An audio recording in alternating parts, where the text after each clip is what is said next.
Honorables invités, nous sommes dans un moment difficile. Tout ce que nous devons faire, c'est de permettre à notre continent d'aller vers plus de progrès, beaucoup plus de justice et beaucoup plus de bonne gouvernance. Vous avez vu que dans la crise malienne, nous ne pouvons que travailler à l'apaisement. Nous sommes liés à la France depuis très longtemps et nous voulons que tout cela se passe dans ce que nous appelons la très bonne coopération. Il faut que les Français nous entendent bien. Le Mali est un pays qui a toujours respecté la France et respectera toujours la France. Même le soldat Goïta sait qu'il ne peut pas se cramponner au pouvoir. Nous le disons parce que c'est la vérité. Il ne peut pas prendre le pouvoir et faire comme certains militaires comme Bokassa, qui sont restés très longtemps au pouvoir. Ça, c'est terminé. Mais en même temps, il faut dialoguer avec Goïta. Il faut dialoguer avec Assimi Goïta. Nous aurions aimé, j'ai dit ça l'autre jour à l'Élysée, que Assimi Goïta, comme d'ailleurs le soldat Mamadi Doumbouya en Guinée, comme l'autre militaire qui vient de prendre au Burkina Faso, il fallait qu'on les invite au sommet Afrique-Europe, qu'on les entende aussi. Nous ne sommes pas pour les coups d'État. Eux, ils auraient exposé mieux que nous les raisons des coups d'État. C'est ce que nous aurions aimé voir à Bruxelles. C'est-à-dire, on dit, voilà, les représentants de la CEDEAO, en la personne du président Macky Sall, ont pris la parole, ont expliqué. Mais en même temps, les militaires qui ont fait les coups d'État sont ici à Bruxelles, ils vont s'expliquer. Ça aurait été très bien. Ça n'a pas été le cas. Maintenant, ce que nous disons, il faut quand même la paix, rien que la paix. Cela dit, l'Union internationale des journalistes africains est au service de ce qu'il faut appeler la vérité, rien que la vérité. Nous ne sommes pas des avocats, nous sommes des journalistes. Vous êtes les personnalités de la société civile. Je suis sûr que le fait même que vous vous déplacez un samedi, malgré tout, est la preuve vivante que vous tenez effectivement à ce qu'il y a la paix entre la France et le Mali. J'espère que la France va changer pour X raisons. Le Portugal a moins de problèmes avec ses anciennes colonies. L'Allemagne a moins de problèmes avec ses anciennes colonies. L'Espagne aussi. Le Royaume-Uni, l'Angleterre a moins de problèmes avec ses anciennes colonies. Il faut s'en inspirer. Si ces anciennes puissances coloniales font un effort pour s'entendre avec les pays qu'ils ont colonisés, nous suggérons à la France de s'en inspirer. Ce n'est pas compliqué. Tisser de bons rapports avec le Mali vaut mieux que d'avoir le Mali à dos. Et puis on parle de sentiment anti-français. Il est à l'intérieur. Quand Zemmour cogne tout le temps dans des médias archaïques sur les migrants, leurs fils, ils ont fait ci, ils ont fait ça, tous les jours, au point qu'aujourd'hui Zemmour devient présidentiable. Mais ça crée le sentiment anti-français chez les fils d'immigrants qui se sentent tout le temps diabolisés. Maintenant, l'avocat, Maître Guido, je vous passe le micro. Merci, monsieur le douanier des journalistes africains en France. Merci à tous ceux qui sont venus aujourd'hui assister à ce débat. Je rappelle le thème du débat. Il s'agit, sur ce thème précis, je lis le thème. Donc, dans un monde en crise, quelles réformes indispensables à entreprendre pour faire de l'Union africaine l'équivalent de l'Union européenne? Et dans l'immédiat, peut-on compter sur l'Union africaine pour être l'arbitre de l'apaisement et des bonnes solutions face à la crise franco-malienne? Donc le débat est posé. Avant d'entamer le développement, en tout cas, de mes arguments sur ce thème précis. J'ai été présenté brillamment par notre aîné. Donc, je m'appelle Maître Tidjani Nguindo. Je suis avocat à la Cour d'appel de Paris. Je suis économiste aussi, spécialiste du secteur minier et aussi diplômé en droit de l'énergie, des infrastructures et du financement des projets. En plus, je suis aussi président d'un mouvement politique, un parti politique au Mali, qui s'appelle Alliance Mali-Dambé. Je pense que ceux qui connaissent un peu la culture malienne, la culture mandingue, savent ce que c'est le Dambé.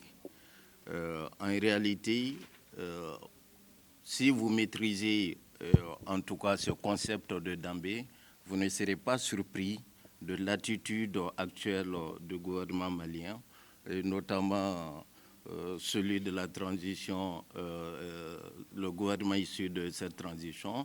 Vous ne serez pas vraiment surpris, en tout cas des réactions face à ce que nous subissons aujourd'hui. Vous savez, il y a plusieurs adages africains par rapport à quand le grand essaie d'écraser le petit, comment le petit réagit. Mais on a souvent dit qu'on a beau être un bon cavalier, il faut éviter de s'asseoir sur le nez du cheval. À un moment donné, comme je l'ai dit, quand on subit trop, à un moment donné, on réagit. Nous sommes dans cette phase-là et ce n'est pas, contrairement à ce qui se dit, un problème de conservation du pouvoir. Ce n'est pas ça en réalité le problème. D'ailleurs, dans mes explications, j'entrerai dans le thème de cette façon-là pour que vous compreniez en réalité ce qui se passe actuellement au Mali. D'abord, je pense que la France a un peu négligé la jeunesse malienne. En fait, la France a pensé, à mon avis, qu'elle pouvait continuer à entretenir les mêmes relations qu'elle a toujours entretenues avec ses anciennes colonies et avec des chefs d'État qui sont, je ne dirais pas soumis, mais qui acceptent certaines choses. Or, depuis plusieurs années, il y a des signaux venant de la jeunesse africaine. Cette jeunesse qui n'a pas connu la colonisation et cette jeunesse décomplexée aspire à autre chose. Cette jeunesse, en réalité, veut une relation de respect, une relation gagnant-gagnant avec la France ou avec n'importe quelle puissance. Je pense que cet aspect a été un peu négligé. Vous savez, le colonel Goïta, qui est à la tête de la transition malienne, est beaucoup plus jeune qu'Emmanuel Macron, par exemple. Donc, il faut savoir que quand on parle de jeunesse, il y a la jeunesse civile, mais au sein de nos forces armées, etc., c'est la même jeunesse. Donc, c'est les mêmes aspirations, c'est le même combat, qu'on soit sous l'uniforme ou qu'on soit dans le monde civil. Donc, quand on arrive à un moment historique comme ça au pouvoir, historique pour le Mali, parce que je rappelle à ceux qui ne le savent pas que en 1961, exactement le 20 janvier, le Mali, le dernier soldat français avait quitté le sol malien. Et c'était sur la base de Thessalite, immédiatement occupée par les forces armées, les nouvelles forces armées maliennes qui avaient été créées à l'époque. Donc le retour en 2013 de l'armée française au Mali a été en réalité très mal vécu. Mais nous étions dans une situation où effectivement l'armée était en difficulté et qu'en ce moment, il a fallu quand même demander à la France de nous venir en soutien. Mais si vous vous rappelez, Vous entendez tout le temps, on nous dit à la demande des Maliens. Oui, mais qu'est-ce que les Maliens avaient demandé au fond? Les premiers courriers de l'État malien adressés au gouvernement français étaient très clairs. C'était un appui aérien. On n'a pas demandé plus que ça. Mais c'est la France qui a modifié, qui a voulu rectifier ce courrier-là et nous a fait parvenir à nouveau ces rectifications en demandant plus que ça. Et c'est ce qui s'est passé. En réalité, comme je l'ai dit, le but des Maliens n'était pas que la France s'installe au Mali. Aucun gouvernement malien, depuis l'indépendance, n'a accepté, que ce soit la France ou les États-Unis ou n'importe quelle puissance militaire internationale, puisse s'installer sur le territoire malien. Ça, c'était un principe d'ailleurs. Donc, face à la horde djihadiste qui menaçait la capitale, finalement, on a laissé la France venir. Mais quand la France est arrivée, l'un des premiers accros ou disons déceptions de la part des Maliens, c'est que quand la bataille de Konna a été gagnée et que les troupes ont commencé à remonter vers le nord, arriver vers Kidal, en effet, je crois, les Français disent aux militaires maliens qu'ils ne peuvent pas rentrer à Kidal. Donc là, il a un problème. Vous êtes venus nous aider. On vous a demandé, en tout cas, le soutien pour pouvoir libérer le territoire occupé par des djihadistes. À un moment donné, la ville qui est la ville symbole, en tout cas de ce combat-là, puisque tout est parti de cette rébellion qui a plus tard lié des liens avec des mouvements terroristes, etc. Tout est parti de là. Donc quand, disons, on arrive à ce stade-là et qu'on arrive à Kidal, qui était très important pour les Maliens, cette ville, les Maliens voulaient absolument rentrer dans cette ville, la France nous a dit que ce n'est pas possible. Donc, à partir de là, je pense qu'il y a une frustration qui est restée gravée dans la tête des Maliens. Alors, une fois que cela a été fait, ce qui va se passer, c'est que de 2013 à aujourd'hui, tout le monde a constaté que, disons, le terrorisme s'est étendu non seulement sur presque l'ensemble du territoire malien, mais sur les pays voisins. Alors là, il a aussi un problème. D'ailleurs, je pense que vous l'avez suivi une fois, le président du Sénégal, Macky Sall, qui s'est interrogé, qui s'est dit ce n'est quand même pas compréhensible que malgré la présence de Barkhane avec ses hommes, de l'amunissement et d'autres forces étrangères, comment ça se fait que le terrorisme puisse s'étendre sur l'ensemble du Mali? Personne n'a compris cela. Et ce qu'on ne vous dit pas, c'est le lot d'attentats, le lot de morts quotidiens que le Mali subissait. On avait des pertes civiles quasiment quotidiennes, on avait aussi des pertes militaires. Donc la frustration de la population était à tel point que petit à petit, les gens s'interrogeaient quel est l'objectif ou quelle est l'importance de la présence française sur le territoire malien. Parce que, de toute façon, si cette présence massive militaire étrangère sur le territoire ne peut pas endiguer l'avancée du terrorisme, disons des djihadistes, de toutes sortes de bandits qui se cachent derrière la religion, on se pose la question à quoi cela peut servir. Donc, finalement, on avait un régime en place qui est arrivé en 2013, justement dans la foulée de l'intervention française, et ce régime, malheureusement, était totalement incapable face à cette situation. Donc on avait plusieurs problèmes, disons, sur le plan sécuritaire, mais aussi des problèmes sociopolitiques. Et le régime était dans l'incapacité de résoudre ces problèmes-là. Quand les mouvements ont commencé, je vous rappelle que le médiateur principal n'était autre que la CEDEAO, qui était médiatrice dans la crise malienne. La CEDEAO est intervenue, les chefs d'État sont intervenus, et dans un premier temps, les revendications qui étaient posées sur la table, parmi ces revendications, il y avait, on va dire, un point qui était difficilement possible à satisfaire, c'est-à-dire la démission du chef de l'État. Et lors de ces rencontres, effectivement, je pense que les responsables du mouvement populaire malien se sont rendus compte que la demande de démission du chef de l'État n'était pas une demande qu'on pouvait satisfaire.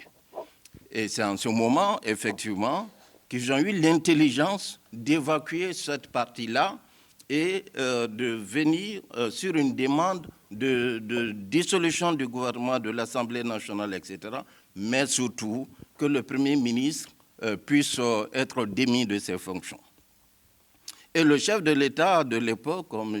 Ibrahim Boubacar Keïta, était prêt à satisfaire toutes les revendications quasiment, sauf à se débarrasser de son Premier ministre. Alors, quand il y a des situations comme ça, à mon avis, c'est pour ça que dans l'avenir, que ce soit l'Union africaine ou la CEDEAO ou toutes les organisations régionales ou sous-régionales, il serait important que ces organisations puissent se doter d'un mécanisme de résolution de conflits avec des décisions contraignantes. Je m'explique. Si les chefs d'État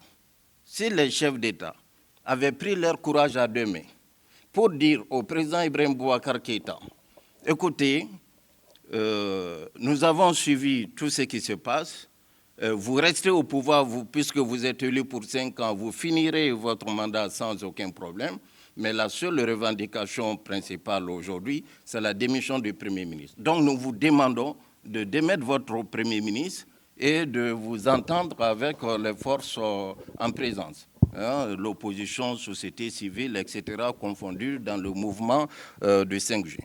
Pour résoudre, à mon avis, les futurs conflits, il faut que nos organisations puissent avoir ce mécanisme contraignant en amont.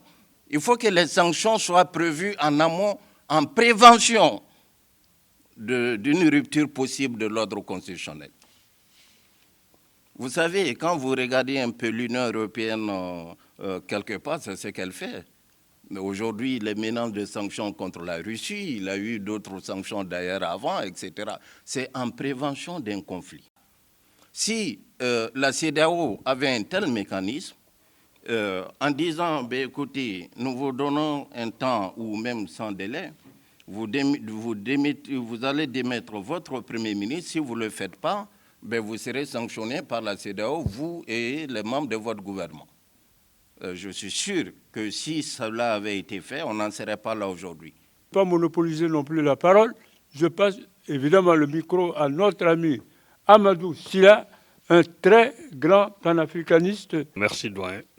C'est un honneur en tout cas pour moi de participer à cet échange en tant que militant associatif, donc acteur de terrain. Sur la question effectivement du Mali, c'est une question que je vis comme tout Africain, voilà, qui a un lien avec le Mali, parce que souvent je le dis à des amis, je dis, vous savez, Maître, vous l'avez dit tout à l'heure, que en fait tous les États qui tournent autour du Mali, effectivement, sont issus un peu de cette défragmentation du territoire malien. Je disais même en Casamance, effectivement, il y avait le royaume du Kassa qui était administré par le roi du Mali. Donc ça veut dire qu'aujourd'hui, le Mali, c'est quand même notre histoire commune. Donc c'est vraiment, le Mali, c'est nous, quoi. Quel que soit, on soit sénégalais, guinéen, ou je ne sais pas autre. Cela dit, je pense qu'aujourd'hui, le rôle de la société civile, parce qu'aujourd'hui, il faut quand même comprendre, il faut contextualiser les choses. On est dans un contexte extrêmement difficile, avec aujourd'hui le développement de l'Internet, les réseaux sociaux, avec aujourd'hui des fake news. Il y a aujourd'hui beaucoup de facteurs qui se développent et qui sont extrêmement difficile à maîtriser, à gérer, d'où en tout cas, encore une fois, une très grande vigilance pour la société civile de façon générale, parce que je crois que le rôle de la société civile, c'est ça. Parce qu'aujourd'hui, cette initiative qui a été prise, juste pour quand même permettre aux uns et aux autres de s'exprimer, je crois que ça peut renforcer la réflexion aujourd'hui qui est en cours au niveau des États. Je crois que c'est ce qu'on attend effectivement de cette société civile-là. Donc c'est pour cela que je crois que cette rencontre a toute sa pertinence, tout son intérêt en tout cas, dans le contexte actuel, un contexte dans lequel effectivement le Sénégal prend le leadership de l'Union africaine. Le président Macky Sall, il faut quand même le dire, c'est quand même un jeune qui est arrivé au pouvoir, qui a été façonné par les universités africaines, parce qu'il n'est pas venu en Afrique pour apprendre, il a fait ses études au Sénégal. Donc ça veut dire qu'en fait c'est une génération, avec sa posture, quand on voit, on peut lui accorder un certain nombre de... C'est-à-dire on peut ne pas apprécier, ne pas être d'accord, tout ça, mais moi je lis les choses, je dis ok, voilà un profil, quelqu'un qui est né au Sénégal, qui a fait ses études au Sénégal et qui devient président de la République. Ce n'était pas du tout quelque chose qui était peut-être pensé, qu'on pouvait penser il y a quelques années. Parce que la plupart de ceux qui dirigent l'Afrique, soit ils ont été dans les grandes universités européennes et il faut les propulser pour qu'ils soient des présidents en Afrique. Bon, là, il y a une rupture. Donc, il y a une dynamique qui est en train aujourd'hui de se créer. Vous l'avez dit tout à l'heure en disant que, par exemple, c'est aussi l'aspiration de la jeunesse africaine, que ce soit au niveau de la société civile ou au niveau, n'est-ce pas, des forces armées, il y a cette aspiration au changement. Et je crois que la France l'a compris aussi. Ce n'est pas que la France ne l'a pas compris, parce que la France, avec un président aussi jeune que Macron, quand on l'écoute, on peut dire peut-être qu'il y a des choses qu'il maîtrise, il y a des choses peut-être qu'il ne comprend pas. Mais il a une volonté très très réelle. Et puis je crois qu'il perçoit aussi qu'aujourd'hui, la jeunesse africaine a une autre aspiration, autre que c'est que notre aspiration dans les relations entre la France et l'Afrique de façon particulière, mais de façon générale avec l'Europe, qu'il faut tenir compte. Et je crois que ça, c'est une donnée aujourd'hui, que ça soit en Europe ou en Afrique, qu'on ne peut pas du tout occulter. Même les États africains l'ont compris. Au niveau de l'Afrique, il y a un paradoxe. Parce qu'il y a une classe dirigeante qui est là depuis 20 ans, 30 ans. Vous savez, donc qui gouvernent, qui sont là encore, qui sont dans la pensée ancienne, dans un logiciel très ancien des relations entre la France et l'Afrique. Il y a aujourd'hui une bousculade d'une nouvelle génération qui arrive. Et ça, on le voit, même au Sénégal aujourd'hui, on le voit, ce qui est en train de se passer avec cette nouvelle génération qui vient avec une autre perception des relations. Et je crois que ça, c'est des dynamiques qu'il faut mettre sur le compte, effectivement, du développement comment dirais-je, de la dynamique de développement de la population. C'est-à-dire une population aujourd'hui, comme le disait... Il y a quelques jours, j'écoutais quand Abdoulaye Wade a été élu, Cheikh Anta Diop disait par exemple que dans 30 ans, il y a une génération qui va venir, qui va élire Abdoulaye Wade. Et pourtant, il le disait il y a 30 ans, personne ne pouvait penser qu'Abdoulaye Wade devrait être président. Mais c'est parce qu'il y a une dynamique de renouvellement des populations qui fait qu'à un moment donné, quand ça arrive, il faut tenir compte de ça. Et aujourd'hui, dans le contexte africain, de façon générale, c'est à cela qu'on assiste. Et aujourd'hui, tous les États doivent tenir compte de ça. Et la France est obligée, c'est-à-dire qu'ils sont obligés de fait pour accepter cette dynamique aujourd'hui qui s'impose et redéfinir les relations. Mais la redéfinition des relations entre la France, de façon particulière entre l'Europe et l'Afrique, ne peut pas se faire en sens unique. Il faut que ça soit aussi dans les deux sens. Ça veut dire quoi? Ça veut dire qu'aujourd'hui, vous avez parlé de notion de dialogue, de paix, et je crois que c'est très très important, parce que moi je suis militant du dialogue. Je suis militant, je milite fondamentalement pour ce principe de dialogue et pour la paix. Parce que pour moi, nous avons une intelligence en tant qu'être humain qui doit toujours être présente, quelle que soit la nature des conflits, quelles que soient les difficultés, pour qu'on puisse s'entendre. C'est cela la force de l'être humain. Donc ça veut dire que nous avons cette capacité-là. Et aujourd'hui, ce dont on est en train d'assister, si je vois un peu par rapport au thème qui a été abordé, qui a été posé, comment l'Union africaine peut en tout cas faire en sorte pour être en fait peut-être l'équivalent de l'Union européenne. Peut-être à ce niveau-là, on peut penser autrement. On peut dire, bon, l'Union africaine, l'Union européenne, peut-être que ce n'est pas deux organisations qu'on peut comparer. Ils n'ont pas le même parcours, ils n'ont pas les mêmes réalités. Autant aujourd'hui, l'Union européenne a des difficultés au niveau de l'Europe. Il y a des Européens qui ne croient pas à l'Union européenne, qui veulent, une fois, il y a des partis politiques qui pensent que quand ils arriveront au pouvoir, ils vont casser l'Union européenne. Autant en Afrique aussi, il y a des organisations qui pensent qu'effectivement, il faut sortir de l'Union africaine. Donc ça veut dire qu'aujourd'hui, c'est des projets qui se construisent et qui doivent se construire en adéquation avec les aspirations des peuples. C'est ça qui est fondamental. Bon, ça, je crois que c'est aussi un processus qu'il faut construire.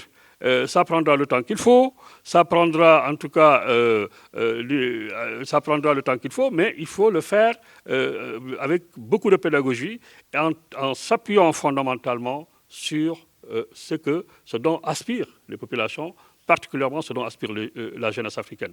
Je crois que ça aussi, c'est extrêmement important parce qu'on n'est pas sur les mêmes postures. Ceux qui gouvernent sont dans une autre réalité, peut-être que nous, on ne peut pas du tout, en tant que société civile, ou gouverner, on ne peut pas peut-être percevoir les difficultés, les réalités, on peut faire des interprétations. Je crois qu'à des moments donnés aussi, c'est tenir compte de tous ces paramètres, quelquefois, qui nous échappent, pour être dans l'équilibre. Pour être dans l'équilibre, dans la pensée, dans l'équilibre dans l'action, parce que je crois que ça, c'est fondamental pour arriver vraiment à s'entendre. Et c'est un effort qui doit être collectif et partagé. Alors, mais l'autre question que je voulais dire, en tout cas dans le contexte, si je viens sur le cas malien aujourd'hui, parce que je crois qu'aujourd'hui, notre contribution qui est attendue, c'est de dire comment nous, société civile, quelque part, et comment on peut, en tout cas, apporter une réflexion pour renforcer, en tout cas, l'Union africaine dans sa posture aujourd'hui. Dans sa posture, une posture difficile, hein, ça il faut le dire quand même, mais au moins avec l'espoir qu'on a un jeune président qui est aujourd'hui à la tête de cette union africaine, qui aujourd'hui incarne un certain leadership, il faut quand même le reconnaître, et qui a envie quand même de marquer son empreinte dans ce passage-là. Nous, on veut bien effectivement croire à sa bonne volonté, parce que quand on écoute effectivement le discours qu'il a tenu ici à l'Élysée, et puis tout ça, et puis lors de la prise sa prise de, comment dirais-je, la prise de commande à Addis Abeba, le discours qu'il a tenu, on a bien entendu, on voit un peu les grands axes, les grandes orientations qu'il veut faire, mais voilà, au-delà de tout ça, aujourd'hui, on est face quand même à une réalité de crise, à une situation de crise qui concerne l'ensemble des pays de l'Afrique de l'Ouest, y compris le Sénégal, la Mauritanie, la Guinée, tout ça. Mais comment l'Union africaine, effectivement, peut amorcer un dialogue, une dynamique de discussion avec effectivement ceux qui sont au pouvoir, parce qu'il faut parler avec eux. Peut-être qu'ils ne sont pas compris, peut-être qu'ils ont un message à transmettre, mais ce dialogue-là est fondamental. Et je suis tout à fait d'accord, avec ce que vous avez dit. Si on avait convié peut-être ces militaires-là au sommet, peut-être qu'on aurait changé de donne. Peut-être que ça aurait pu changer autre chose. Mais bon, c'est vrai que des fois, ces pensées-là, ceux qui les entourent, s'il n'y a pas de gens alertes, de gens aussi suffisamment outillés pour quand même pour avoir ce genre de propositions-là, c'est vrai que des fois, ça pose problème. Mais moi, je trouve que l'idée, elle est géniale. Mais ça a raté. Mais quoi qu'il en soit, aujourd'hui, on est face à une situation, je crois que ce dialogue-là peut se construire dans le cadre d'un sommet, d'un sommet exprès, d'un sommet vraiment spécial, qui c'est où on peut inviter effectivement toutes ces personnes, tous ces dirigeants aujourd'hui militaires qui, pour des raisons X ou Y, ont pris le pouvoir. Bon, ils ont pris le pouvoir parce que tout simplement, le système politique, moi c'est ma position, les systèmes politiques ont failli. Ce qui s'est passé et en Guinée, c'est ce qui s'est passé et au Mali, et ce qui s'est passé aussi au Burkina Faso. On ne le souhaite pas que ça se propage, mais c'est une alerte quelque part. Alors sur le cas du Mali, c'est quand même assez particulier, parce que le Mali, ce n'est pas maintenant, c'est un processus qui a existé depuis une dizaine d'années maintenant. Donc ce processus-là, malheureusement, la France qui était engagée n'a pas su quand même avoir les bons outils de lecture pour tirer les enseignements qui s'imposent, pour peut-être avoir une politique beaucoup plus adaptée, à laisser faire d'une certaine manière, mais aussi avec la faiblesse de la classe politique malienne. Et je crois qu'on est arrivé à des situations de cette nature-là. Maintenant, il faut tirer les leçons qui s'imposent, permettre aux Maliens de réfléchir profondément sur ce qu'ils projettent pour le Mali de demain. Parce qu'encore une fois, c'est des dirigeants il y a un renouvellement de leadership au niveau de nos États de façon générale. Quand vous regardez par exemple le Sénégal, c'est un président jeune, vous allez en Guinée-Bissau, il est jeune, vous allez en Gambie, c'est un jeune, vous allez partir au Congo, vous allez retrouver un président qui est là depuis 30 ans, vous allez partir de l'autre côté, c'est assez compliqué. Donc face à toutes ces conditions, ces situations disparates, à des moments donnés, des postures... c'est difficile d'avoir des postures souvent qui peuvent peut-être heurter la sensibilité des autres. Donc, ce qui fait que tout ça aussi, c'est des réalités auxquelles on doit faire face. Mais quoi qu'il en soit, encore une fois, moi, en tout cas, j'ai espoir. Je pense que les crises sont nécessaires dans la dynamique, dans la vie des peuples. Les crises sont nécessaires. Il ne faut pas refuser, il ne faut pas les fuir, il ne faut pas non plus les refuser. Il faut les accepter.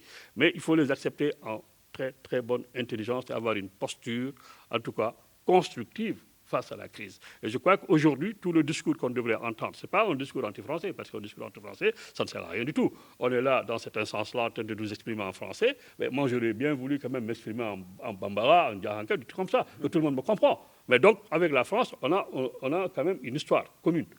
Aujourd'hui, nous partageons la langue française, qui n'appartient plus à la France, mais qui appartient au peuple qui en parle. Parce que la France a voulu effectivement partager cette langue-là avec l'ensemble de ces peuples-là. Et ça, on doit le comprendre. Aujourd'hui, on s'exprime dans cette langue-là, donc il y a d'autres langues à nous. Donc à partir de ce moment-là, je crois que le lien que nous avons avec ces pays-là, quelles que soient les conditions dans lesquelles ces liens ont été construits, à travers la colonisation, à travers l'esclavage, à travers tout ce qu'on peut dire, mais il y a un lien qui est là. Maintenant, il faut, dans ce XXIe siècle-là, où aujourd'hui les États redéfinissent leur projet de société, où les aspirations nouvelles sont nées, où aujourd'hui de grands défis sont là et l'Afrique cherche à se réinventer sur plusieurs choses. Le mode de gouvernance aujourd'hui est en train de changer en Afrique. Et puis la crise de Covid que nous avons vécue a été quand même un déclic très très important. Parce que tout simplement, avec cette crise-là, tout le monde disait que l'Afrique allait tomber, l'Afrique allait sombrer, mais l'Afrique a fait preuve de résilience et a montré quand même un exemple aujourd'hui que même l'Europe, le monde entier peut s'inspirer. Et je crois que ça aussi, aujourd'hui, ça change un peu les regards. Ça veut dire que ce n'est plus cette Afrique-là où on peut venir prendre les ressources humaines, où on peut venir faire du n'importe quoi et partir, mais aujourd'hui, c'est une Afrique qui se dit, OK, je compte, je suis là. Donc à ce niveau-là aussi, je crois qu'il y a eu au niveau de la gouvernance au niveau africain, avec des systèmes de solidarité qui ont été mis en place, des dynamiques aujourd'hui qui ont quand même séduit le monde en quelque sorte. Et maintenant, les priorités changent également. Parmi ces priorités-là aussi, il faut tenir compte et que les États aujourd'hui redéfinissent un peu leurs besoins. C'est ce que dit le président Macky Sall quand il parle par exemple du Conseil de sécurité où l'Afrique doit avoir sa place, c'est une priorité aujourd'hui qui s'exprime. Quand il parle aussi des besoins de, comment dire, que l'Afrique doit avoir son propre vaccin, tout ça, mais ça devient quand même des besoins qui sont issus, qui se sont signalés à partir effectivement de la crise Covid, de ces 2 ans-là. Je crois qu'aujourd'hui, il y a une dynamique qui est là, qui est en train de se définir, de se dérouler tout doucement, qui aujourd'hui, il y a une prise de conscience, de façon générale, en tout cas de nos dirigeants, sur ces questions-là qui se met en place. Il appartient également aux populations, à la jeunesse africaine, à la société civile africaine, en tout cas, d'avoir une lecture tout à fait partagée de ces dynamiques qui se mettent en place et de pouvoir, en tout cas, être là, les accompagner pour que cet effort collectif puisse porter ses fruits. En tout cas, pour ce qui nous concerne en tant que militants africains, en tant qu'acteurs associatifs, moi je pense qu'aujourd'hui, l'Union africaine, effectivement, a un rôle fondamental à jouer. Et je crois que le président Macky Sall en est tout à fait conscient en sa qualité de président de l'Union africaine. Parce que le Mali, c'est un pays voisin.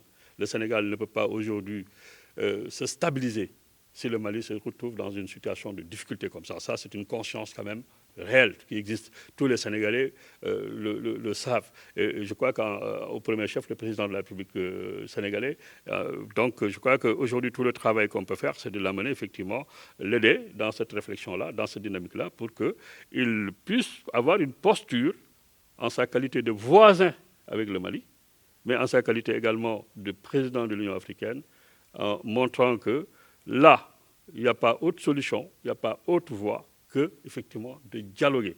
vraiment dialoguer dans le fond, quoi. C'est-à-dire que, quitte que organiser des choses, des rencontres au Mali pour permettre effectivement que les gens s'expriment davantage, pour permettre de créer une dynamique de mobilisation, tout ça, et partant de tout ça, et puis amener la France effectivement à reconsidérer sa position. Parce que je crois que la France aujourd'hui, bon, je comprends, parce qu'il y a l'opinion française aussi qui est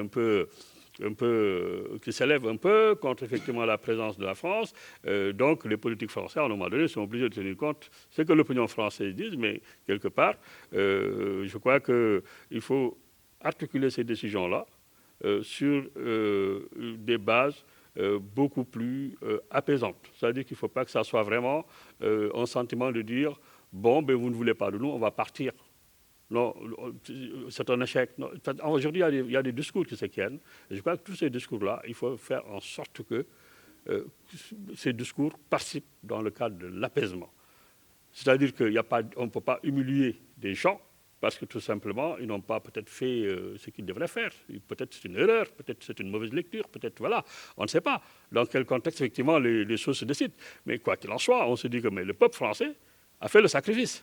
Parce que les militaires français sont morts au Mali. Ça aussi, c'est un sacrifice qu'il faut reconnaître au peuple français, à l'armée française. Donc on ne peut pas, aujourd'hui, même si dans l'opinion, il y a plusieurs manières d'interpréter les choses, mais encore une fois, en tant que société civile, en tant qu'organisation de défense, en tout cas des intérêts, je crois que le discours doit aller dans le sens, effectivement, de dire qu'il faut tenir compte de tous ces efforts collectifs qui ont été faits. Peut-être que ça n'a pas été suffisamment fait. Peut-être qu'il n'y avait pas suffisamment de levier pour lire clairement la situation. Il y a des choses qui ont échappé, mais il faut le mettre dans le contexte, effectivement, de l'humain. Il n'y a pas quelqu'un qui doit baisser la tête en disant « bon, ben, j'ai perdu ». Non, il faut que la dignité de chacun soit restaurée et respectée. Voilà ce que je voulais dire. Et encore une fois, merci de m'avoir donné cette opportunité.